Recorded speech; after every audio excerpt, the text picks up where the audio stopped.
Go ahead, Kev. What you say? All right. Ladies and gentlemen, boys and girls, Atlanta Falcon Nation, what it do? Well, we saw we come in a little late. We kind of hit a technical snag. So bear with us. We here now. Let me go ahead and introduce the guys for the night. This is your heavy hitters every Tuesday night. On my left, you got your boy, the mad scientist, Mad Mike Sports in the building. At the bottom of your screen, we call him the voice of reason. You can call him the calm before the storm, Mr. Utah Sports, and me, the sixth man of the group, Just K Styles. What's going on, fellas? How we doing tonight? Chilling, man. What up with you? Ah, man, nothing much. Like I said, after a devastating loss that we saw right there, hey, I wonder how Man, you little y'all. bitches, they're already in it. Man, you sit your little $2 ass down somewhere. Nobody worry about your little Hey, shitty ass. hey, My hey, bad. hey, Yeah, look, before we already get in to here. it, Why y'all worry? hey, let's not worry about that. Let's go ahead and get these shout outs going on before we start the show, man. Go ahead, So, do your hey, thing. we Do your got thing. Jamaris 58 Gilliam. Like I said, he the first one in tonight. We're gonna say what's happening, people. We got the Loch Ness. Hey, Twisted Torch TV. Hey, that's your boy right there.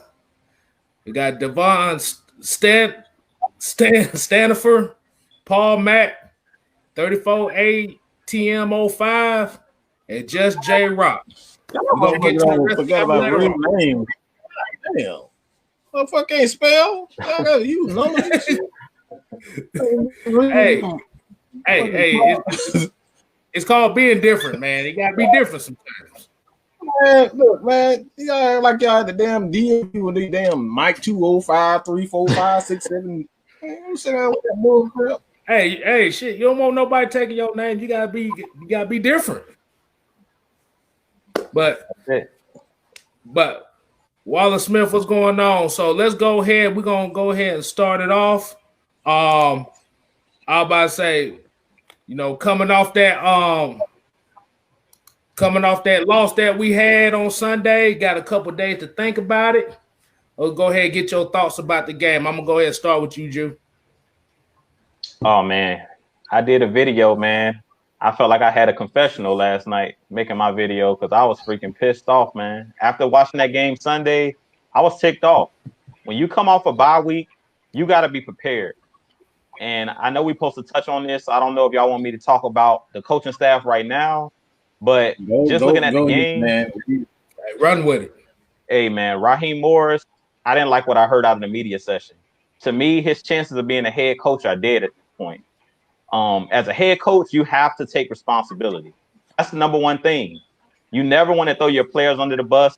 You never want to throw anybody under the bus, really, but you be honest with the media. Like, we're not dumb. We watch the game. Be honest. Like, if they ask you, were we balanced on offense? Just answer the question. That's not throwing Dirk Koetter under the bus to say that we weren't balanced. That's answering the question and being honest.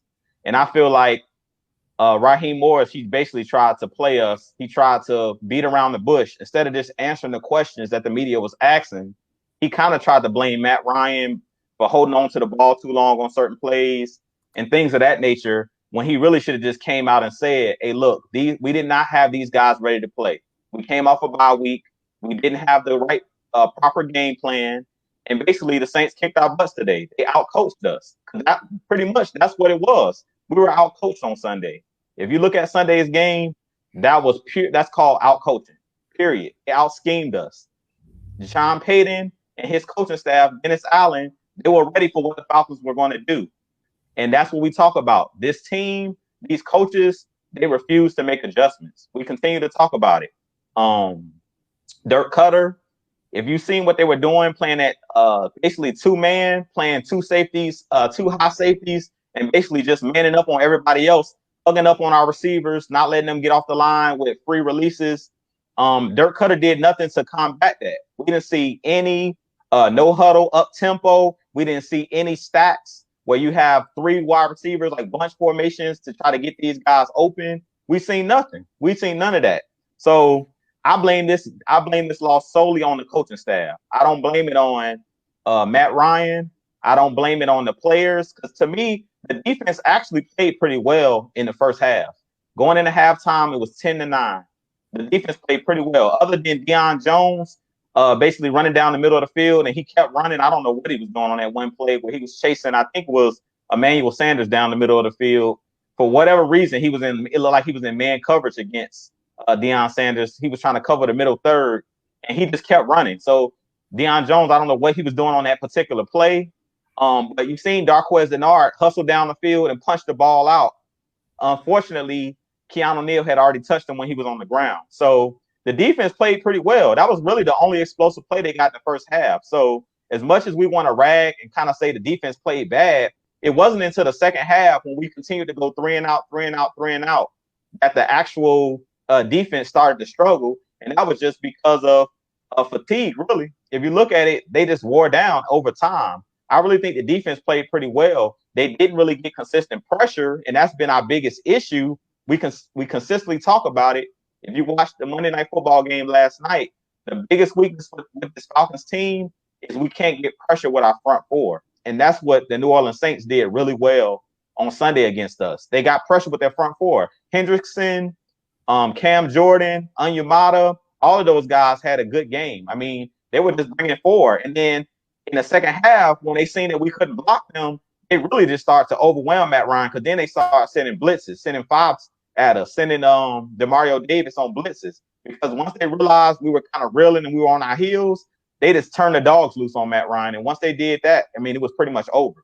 Like, Matt Ryan, he took way too many hits in this game. Way too many hits. And if we want Matt Ryan to make it through this season, we have to protect our franchise quarterback. That's paramount. And the way you do that, if you can't block them, let these guys, we talked about it numerous times, let our offensive line run block. It's a lot easier to run block and go forward than it is to be backpedaling the whole game. So I feel like we did our offensive line a disservice. It kind of reminded me of the game, if you guys remember, a couple years ago when we faced Dallas, and the one kid couldn't block Adrian Claiborne, and they left that guy on the island by himself, and they wouldn't make any adjustments. They wouldn't chip. They wouldn't do anything. I think the guy's name was Bell, if I remember correctly, but he was like a right tackle, a backup right tackle for the Cowboys. I think matter of fact, it might have been Chaz Green, if I'm not mistaken. But they left him on the outside by himself. Yeah, they left Chaz Green out there by himself and let Adrian Claiborne eat him alive.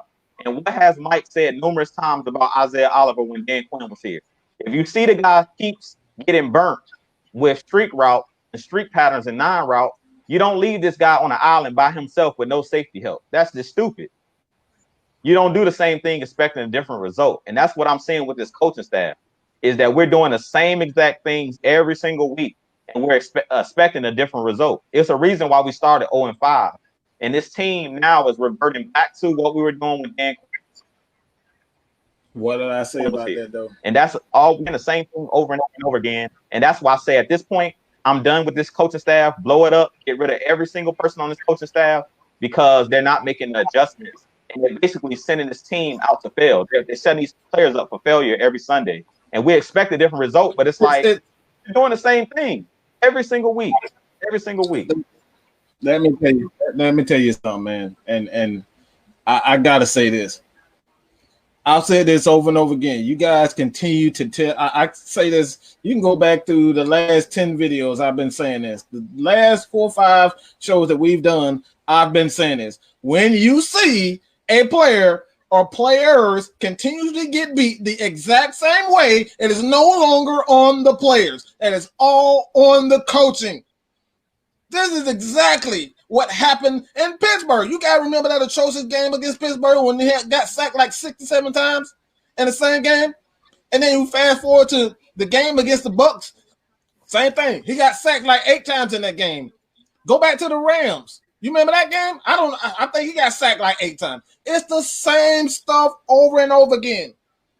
How do these same players go from looking like Pro Bowlers and then one game it's always 1 or 2 games out of the season where they look absolutely pedestrian. That is all coaching. And that punk crap.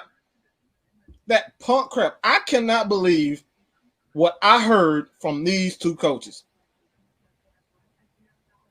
That crap right there, they should have been fired immediately after I heard what I heard on that press conference. They took no responsibility for that trash behind game that come in. It's the same thing. Let's line up in 4 receivers, 5 receivers. Matt Ryan is not he's not a Michael Vick. He's not a Patrick Mahomes. He's not going to outrun the best athletes on the defense. He's just not going to do that. He might outrun the linebacker here and there, given the right angle and whatnot, but he's not that type of athlete where you put him in 4 or 5 and then basically you leave him on one-on-one to be either their best linebackers who are they're extremely fast and their safeties and corners.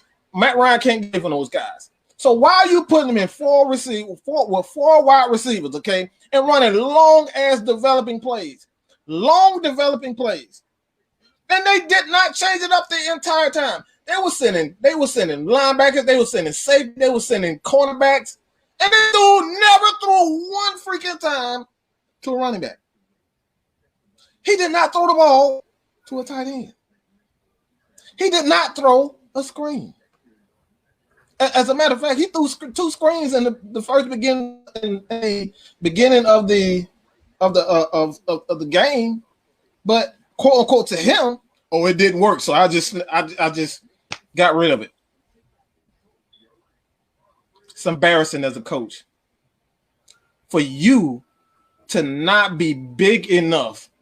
You blame your Hall of Fame quarterback and said he was the reason why. You said the receivers. You said Julio Jones. You said Calvin Ridley. You said everybody was at blame. He said he couldn't. Matt Ryan was holding the ball on too long. He said the receivers wasn't getting open, and he said the offensive line wasn't blocking. He threw everybody under the bus. I don't give a damn who. I don't care who doesn't like this, but at least we never saw that from Dan Quinn. He always said we didn't do the job. We didn't do it. Never once have I heard Dan Quinn throw anybody under the bus. Even when we know in Super Bowl 50, we got absolutely destroyed and Kyle Shanahan cost us that Super Bowl. He never even once said it was all Kyle Shanahan. He took the blame for it. That's what leaders are supposed to do. That's exactly what the Falcons need. They need leaders and they need men. This coward Raheem Morris, and I'm saying this absolute. This is the absolute truth. He is a coward. Dirk Koetter is even a bigger coward. And Arthur Blank should be ashamed of himself for even keeping those guys after what I heard. Yes, we're talking about accountability and whatnot, but what's the accountability for the coaches? Where's the accountability for the coaches? When are they going to step up and say, I did something wrong? These guys never say they did anything wrong. That game plan was the exact same game plan that we saw against the Pittsburgh, against Buccaneers. Go back and watch the game. The long developing plays, Matt Ryan gets sacked and they just tee off on them. And the Falcons they stay in no 4 wides, they stay in no 3 wides, and they never in max protect. Coaching matters. Does not matter if you have elite talent. Coaching matters. And we're seeing that right now. It's absolutely disgusting to see coaches. I'm not even worried about how many sacks and how many pressures they got. I'm embarrassed as a team to see my coaches throw everybody under the bus. And that's just my thoughts, man.